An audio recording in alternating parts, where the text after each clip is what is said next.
you may have noticed that it is easy to recognize that it is the same author who is writing the fourth Gospel as is writing these three epistles of St. John.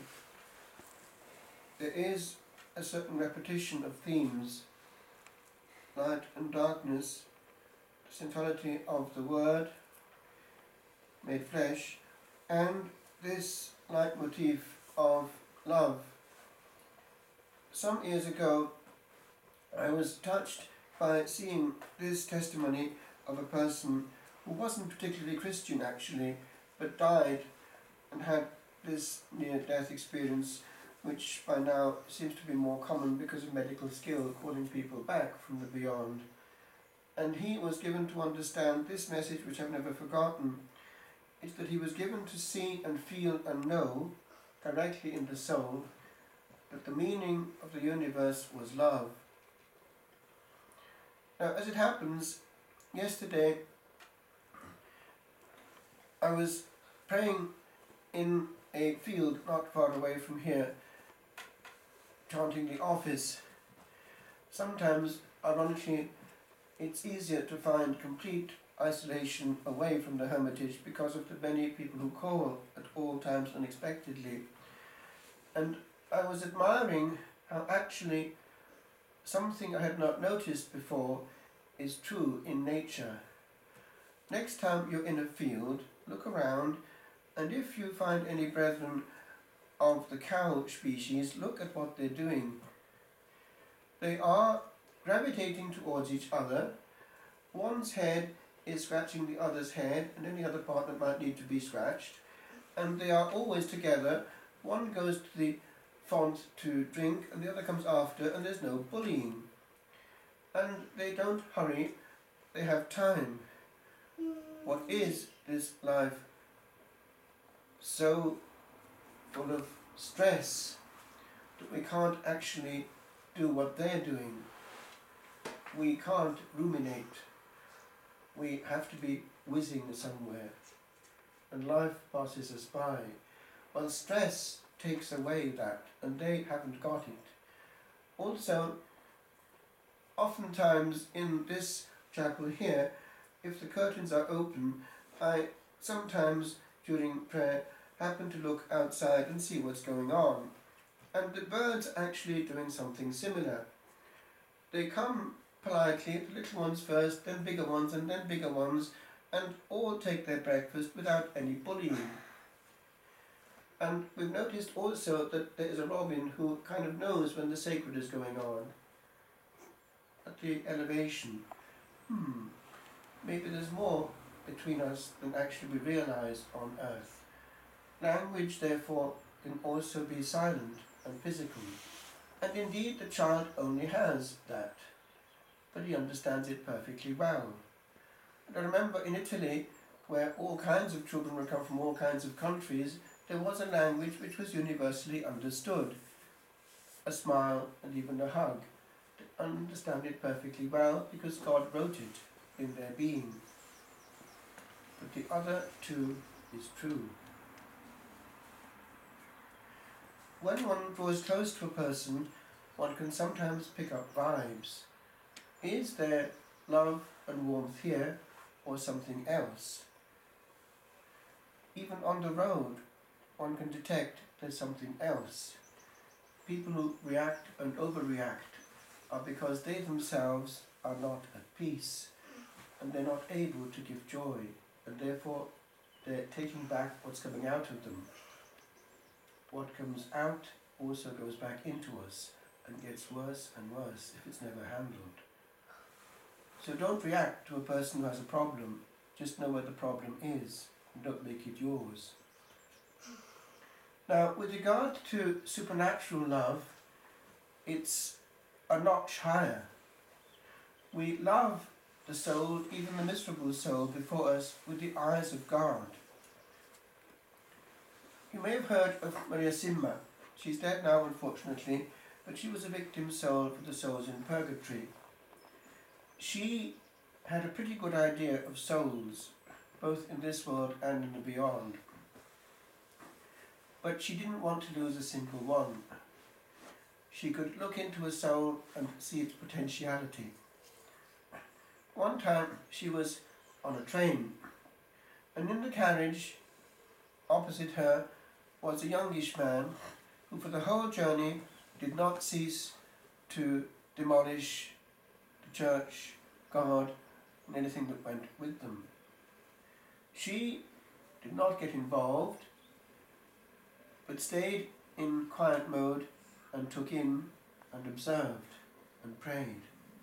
However, when it came to getting off the train, which as it happens they had to do at the same station, she did say this to him: "You have no right to say these things," but left it at that with dignity. However, she did not leave it there. She made a pact with Almighty God. "Please, I ask you, give me this soul." And she prayed and suffered for him. Some years later, she was in prayer and a soul came to her, as would actually happen because she had this special gift from the beyond, and had this to say: "That prayer of yours, if it weren't for that prayer of yours, I would now be in hell." So, the Lord listened. Therese of Lisieux had a similar case. She had in her cell a missionary soul. Now, one day she saw that there was going to be guillotined a great criminal who was hardened to Almighty God, but she did something similar and pulled on the cords of love, because lovers have power over each other's heart, and she pleaded with her beloved Jesus for this soul. And what was her joy when she was told that the moment of death, just when putting his head to the block, he had accepted to kiss the crucifix which the chaplain held forth. It was a little sign, but it was a big one.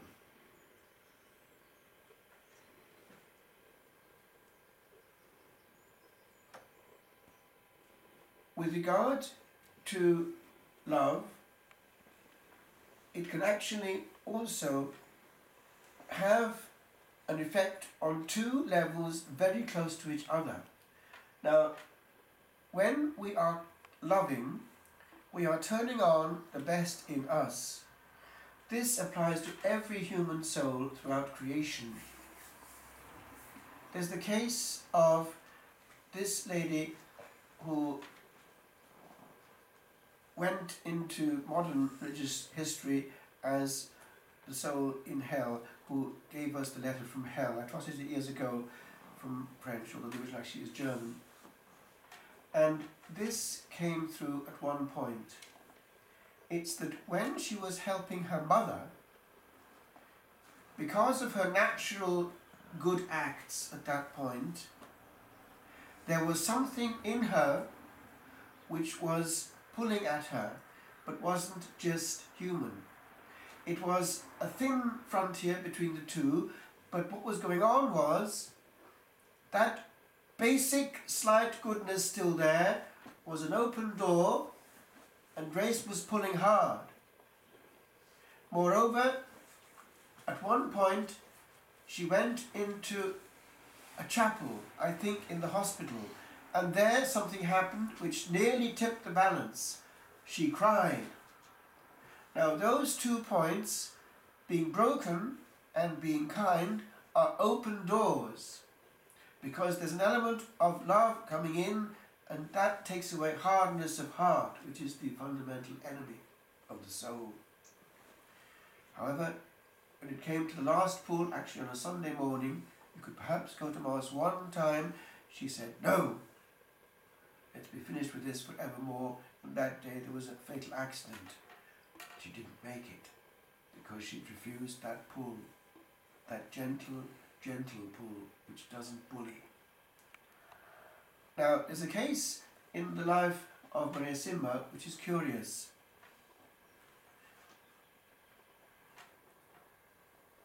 It was this young man who was known to be a bit naughty.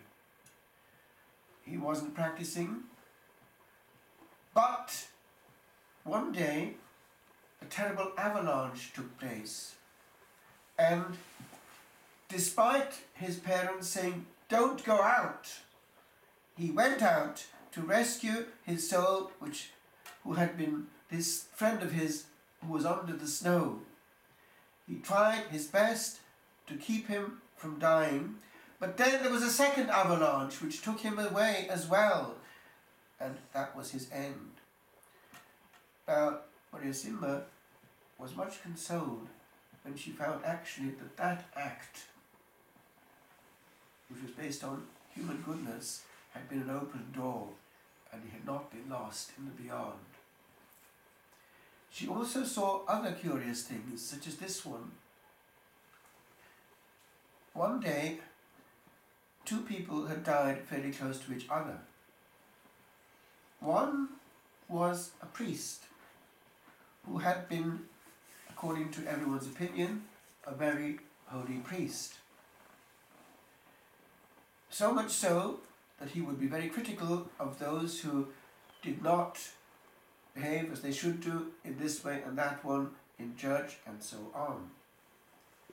Another person had died about the same time who had not been brilliant but was sort of hidden and just ignored.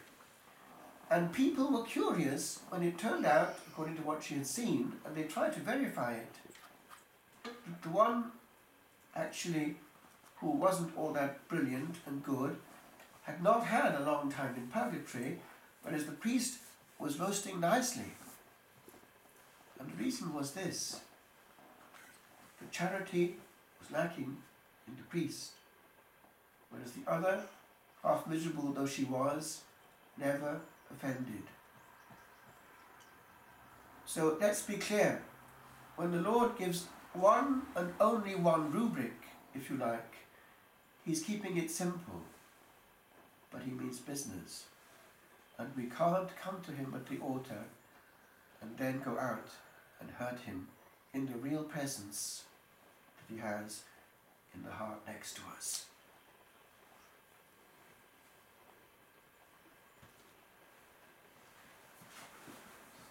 I believe in God the Father.